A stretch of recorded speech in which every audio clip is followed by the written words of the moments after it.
What matters to me is that you keep doing and love you always, Mom. Inspire kids to do at 4h.org.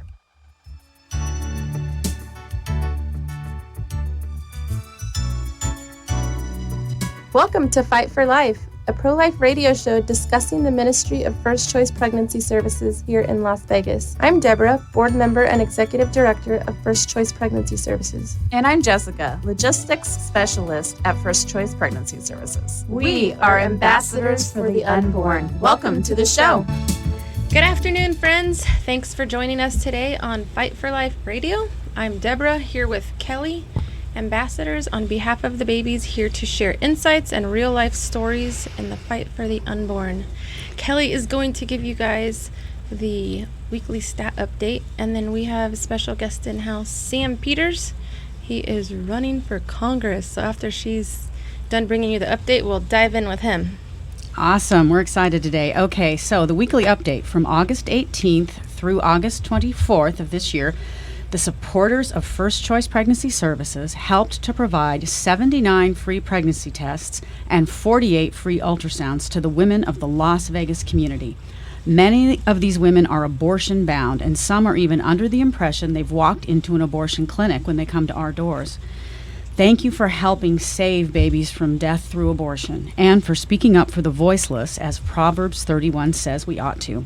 If you're listening while we're live and have questions you would like to ask us, please call into the show at 702-650-5588 to have our station manager, Alyssa or Sunny, put you on the air. We would love to hear from you. Yes, so we have, as I said at the top, we have Sam Peters with us. He is running for Congress in Nevada, the Congressional District 4. Welcome to our show, Sam. Thanks for coming in today. Thanks for having me. I appreciate it so much. Tell us a little bit about yourself and your current political adventure. Well, the political adventure, it's a good one. I'm running for Congress in District 4, which is North Las Vegas, Northwest Las Vegas, and then it stretches into the middle of the state, covers 6 other counties. It's about the size of Louisiana, the district I'm running for. So yeah, I didn't realize that. It's very big, but it's a worthy cause. So I spent 20 years in the military. I was a law enforcement canine handler for 10 years, and then I commissioned. I led people in Iraq and Afghanistan, and when I retired in 2013, my wife and I moved here a few years later in 2015. We opened an insurance agency here in Las Vegas, and we grew that business. And in 2019, just realizing the direction of our country was not where it was supposed to be going. So we jumped in after lots of prayer and discussion amongst ourselves. We decided to go all in and run for Congress in 2020. Came up just a little bit short in a primary, 8-way primary in 2020, but the problems that led us to get into this race to begin with didn't go away. In fact, they got much worse. So we decided that we'd give it another shot. We've won the primary this time in June, so I am the Republican nominee to face off against Stephen Horsford on the November ballot, and it's things are going good. Wow. Yeah. I was like, why? I mean, it's such a noble thing to get involved, but man, it is really, it's a rough thing to jump into these days because it opens you up to so much stuff in your family. Yeah. You have some kids, right? I do. I have 3 beautiful children, 24, 8, and 4. Oh, wow. Yes. So span there. It is a span. My 8-year-old was, as we talked yesterday, you gave me a tour of your facility yesterday, which we'll talk about in a little bit, I hope. But it was just incredible.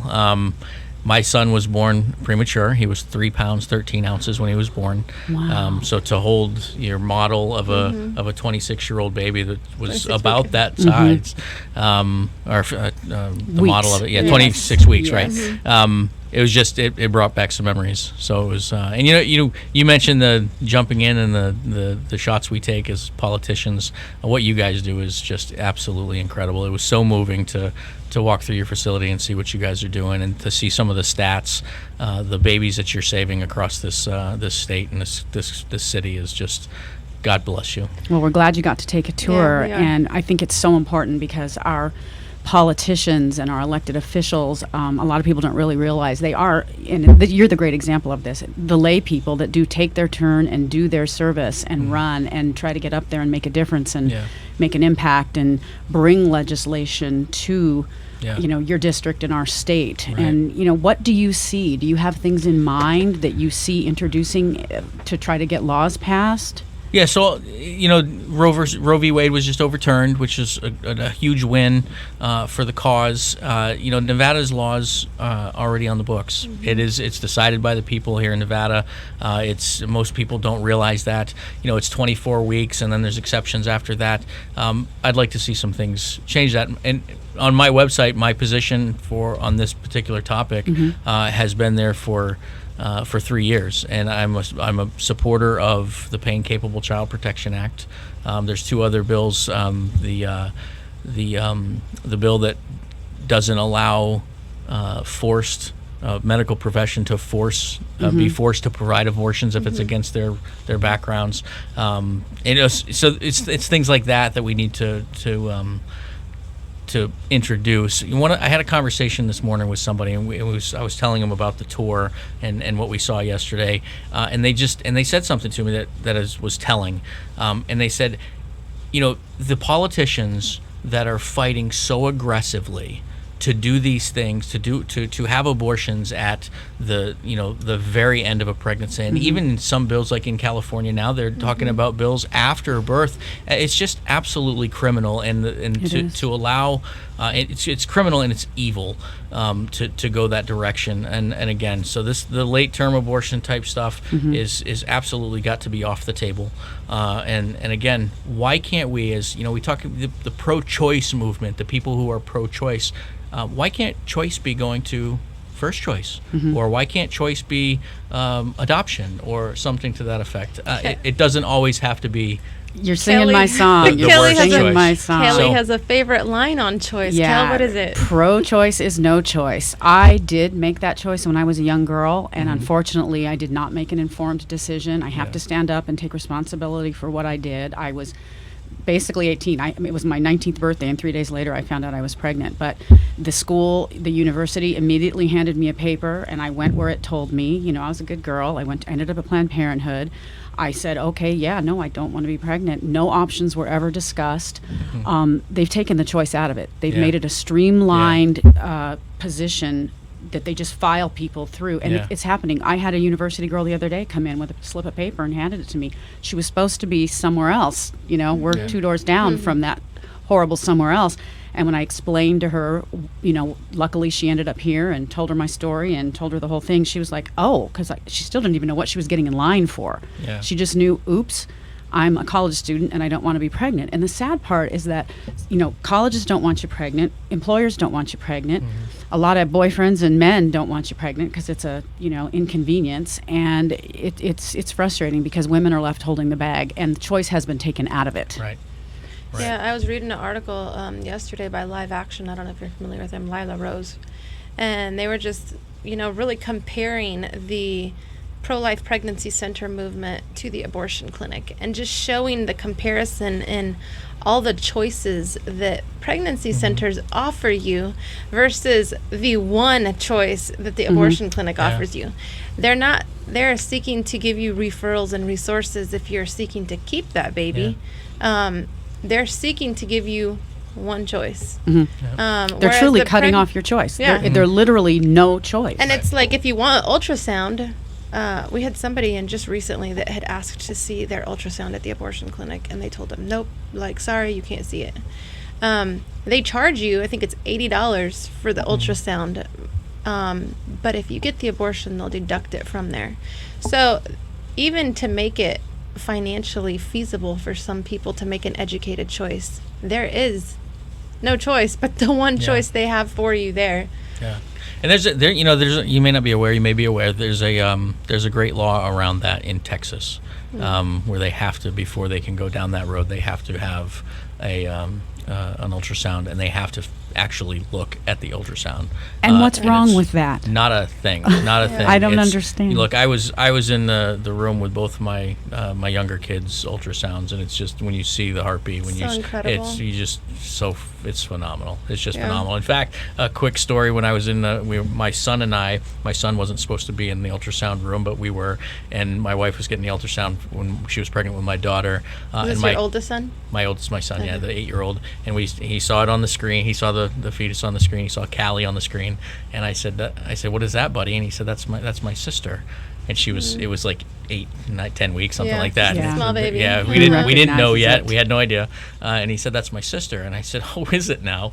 And That is so I said, cute. "Well, what's her name then?" He said, "Callie." Oh, and that's wow, what. he that's named how her? she got And that's her what we name. named her. That's Yeah, awesome. Yeah, it was That very, was a it's very cool fun. story. Yeah. One of the frustrating things for us is that so many women don't realize the high rates of miscarriage, and Mm-hmm. you know, abortion's over here. We get it. You know, you know how we feel about it, and we feel it's wrong, Mm-hmm. but it's also wrong to do surgeries and procedures on women that don't need them, and women are literally paying money and putting themselves in harm's way, physically, financially, and emotionally, when 20 to 25% of the time they're going to naturally miscarry anyway. Yeah. And that's, you know, and they get all up in arms when we say come down and get the ultrasound, and you know, feminism, this isn't right. It's like, no, it's not right not to give people choices. And It that's was what they're doing. interesting in the article that I was reading. I think it was last night. It had a video that was produced by an abortion clinic in it, and it was giving you the two options. You could either have abortion by a pill or a soft abortion. And I'm like, what is a soft abortion? I've never heard of a soft abortion. So in this video, it's showing like, oh, that it's nothing more than cleaning out like a menstruation. And it was so crazy to watch this video. Like, it was like a 3-minute video, but the abortion pill, as it explained that, it said this is good for 5 to 9 weeks. And it shows like the cervix and the uterus, and just like this little bead rolling around, and it just like helps bring your period, is what it says. And so I'm like, wow, they're taking obviously advantage of young girls who don't know, are naive. And then the soft abortion is actually a suction abortion. Oh my goodness. And it says there's no risk of scarring and this and that. And it was a new bottom of an abortion Lies commercial that I've yeah. ever seen. You know, we've moved away from talking about, people don't, for the most part, debate anymore with you whether or not it's a human or it's a person, or they don't really say, oh, it's a clump of cells anymore. They've kind of moved away from that. It's just, it's my choice. But My this body. one was moving it away from even clump of cells to, it's just bringing your period. And so that was a little bit, I guess I shouldn't be shocked No, anymore at what you I see, but it should. was a little shocking to see the new marketing strategies they have to pull in these young vulnerable the girls. misinformation that's out there. These girls are so unaware of their own fertility, and we're trying to speak to them. You know, we get 27, 29, 31-year-olds going, I'm just not ready. It's not time. They don't have children. When will be the time? They are mistakenly, society has led them believe that they can get pregnant anytime they want up until 40, and that it's going to happen for them like that. And, you know, it can be less than 19% once you hit 31 years old. So we try to teach these girls about their fertility. They need to protect themselves now. Multiple abortions can affect your fertility. You know, if we were doing this to puppies, or mama dogs, what if the whole society It and the would whole be world, their hair would be uproar. on fire. They'd be insane. But because it's human beings and a woman gets to say it's my choice, it's like a man saying, I'm going to rape you now. It's my body. It's my choice. Who cares if it's going to cause harm? It just doesn't make any sense. It does not. It doesn't make any sense. And you know, the marketing piece that you just talked about, you know, it takes me back to my business owner mindset, and I'm just, you know, putting a business model around this scenario is just it's incredible. The morality of it is just lost. And it's, you know, when our country goes down this road, if it goes down this road in a big way that the liberals would like it to go, we're going to be in some big trouble. So.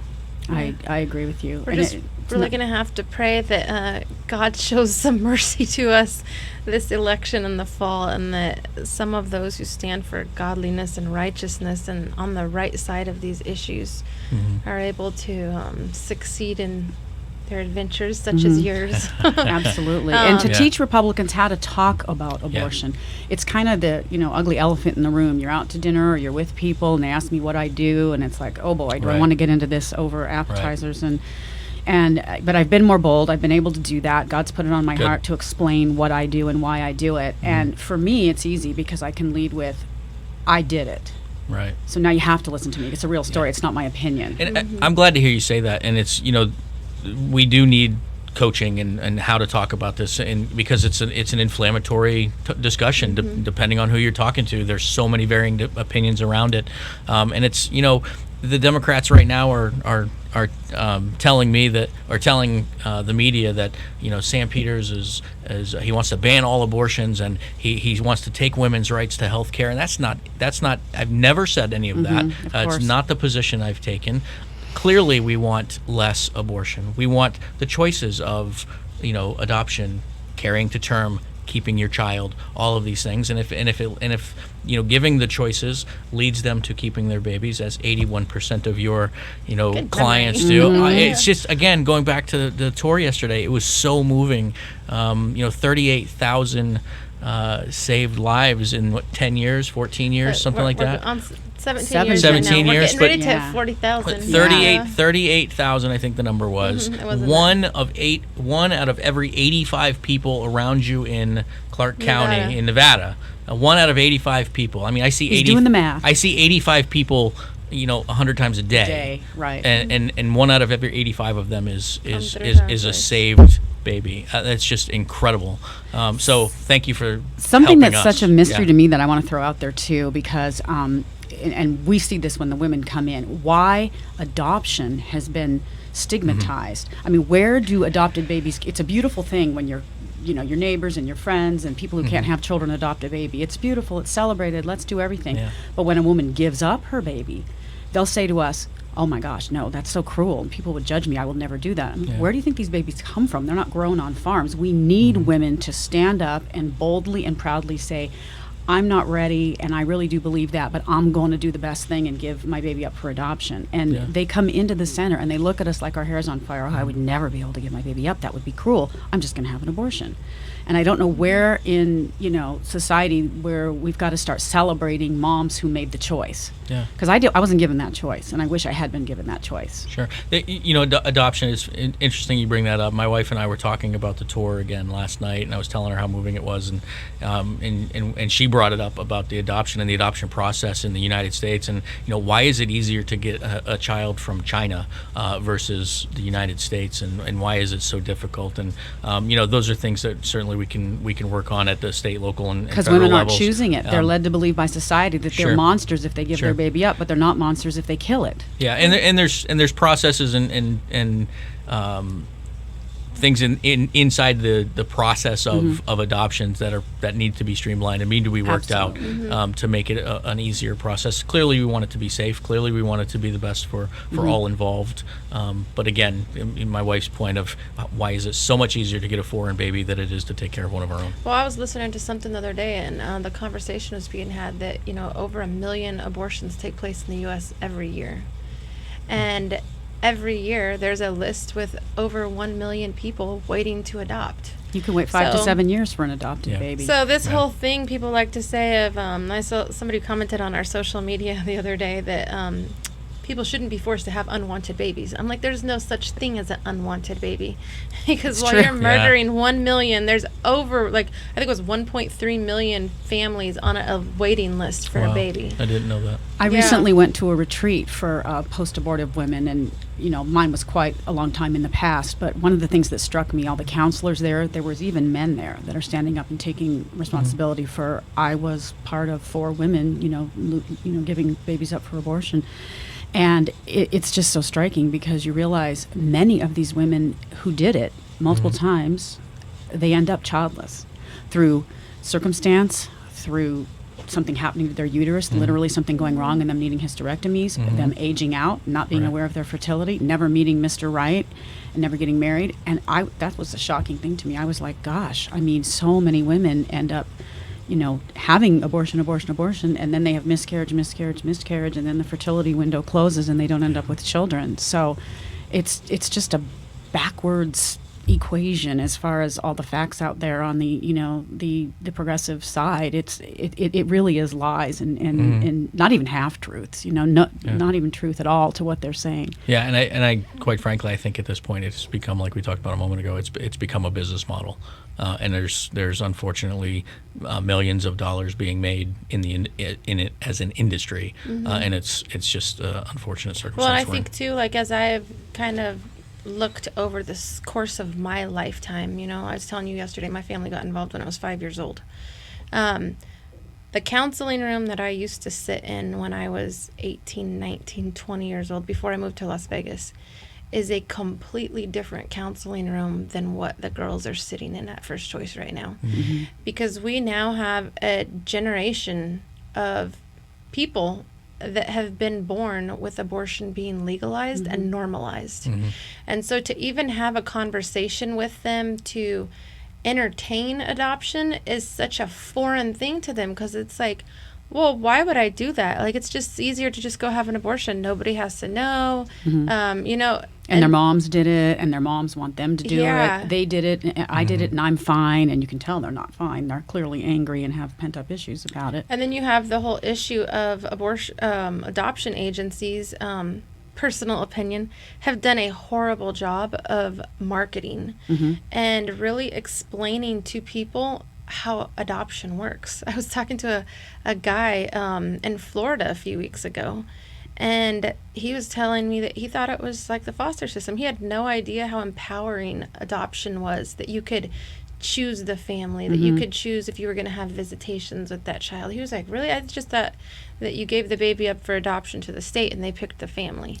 And so I think that until we become a culture that really celebrates life more, it's going to be really hard to turn it back that way. I mean, now with abortion being overturned in Roe versus Wade, it's a starting point. Back to states' rights, though, Yeah. individual states, It where is. it's embedded in the It is. Constitution. I think people Yep. don't understand that. I got a few Yep. phone calls of people going, is it going to be legal in Nevada? And it's like, well, this current situation doesn't change it here for us. And on the political side, this adventure that I'm on, it's the day after that decision was leaked, the Democrats started ramping up on how their rhetoric was going to go, and since certainly the primary, within an hour of me winning the primary and being called the winner, my opponent and the DCCC put out a talking paper on their website that Sam's he wants to ban abortions and take away women's rights and all of these other things. So they're coming after it. They're making it a big issue in this November election. They're seeking to advance their political careers on the backs of dead babies. Unborn. Well said. Yeah. I like to throw something out there, and it's controversial, but I'm going to start saying it more. Our society isn't going to change until men become responsible for where they put their sperm. If you I'm were sorry, was that accountability? Are you talking about accountability on this show? I'm just saying, Yes, you're right. women are left holding the bag. Yep. So they really are the victims in all of this, having abortions. They're not the heroes. They're not the, they don't feel good about it afterwards, even though it was their right, their body they chose. They still feel horrible about it because men don't take responsibility. Sam, as we get close to wrapping up here, how can people find out more about you? Do you have social media, website? I do. My website is sampeters4congress.com, sampeters4congress.com. On Facebook, it's at Sam Peters Nevada. On Instagram, it's also, I think it's Sam Peters 702. We'll tag you in this stuff. There you go. We had a abortion walk-in, Spanish abortion walk-in this week that had 2 adult children. Found out she was pregnant from a one-night stand, had no idea who the father of the baby was, and she came in thinking that abortion was nothing more than a simple procedure like a pap smear. So after her visit there at First Choice and her encounter with the kind and caring ladies of our office, she left an exit survey comment saying that due to her experience with us and the education, she was changing her mind on how she felt about abortion and choosing life. Then we had 2 girls back this week. One of them was in 7 years ago as an abortion walk-in. She came back to confirm her current pregnancy and has a 7-year-old daughter that she did not end up aborting. And so it was great to see her back. To come full circle. Amen. And to see that she had a baby. On the flip side, we had another one that had been in 4 years ago. She told us that she did end up aborting that baby. But she had a good conversation in the office, planted some seeds. She is now a Christian, and she's pregnant and married. And so it was good to see that even in those circumstances, that people make those wrong choices, that God can use their choices as a way and a tool to bring them to Him. So, and if any of you out there have experienced this and gone through it, God does have a plan for you. And truly, you can turn something that you did in shame years ago into Amen. information and a priceless gift of sharing your experience with women. And if you're interested at all, please contact us and come down for a tour like Sam did. Those who are post-abortive are some of the most powerful voices for the unborn of any of the voices out there. Sam, thank you for coming in today and joining us. We'll try and get you back in here again, Sure. maybe before you Thanks for win having this me. thing. Thanks for having me so much. Thanks for coming down. Thank you all for tuning in today. Join us again here next Thursday on the Fight for Life at 12:30. Have a great weekend, and God bless you all.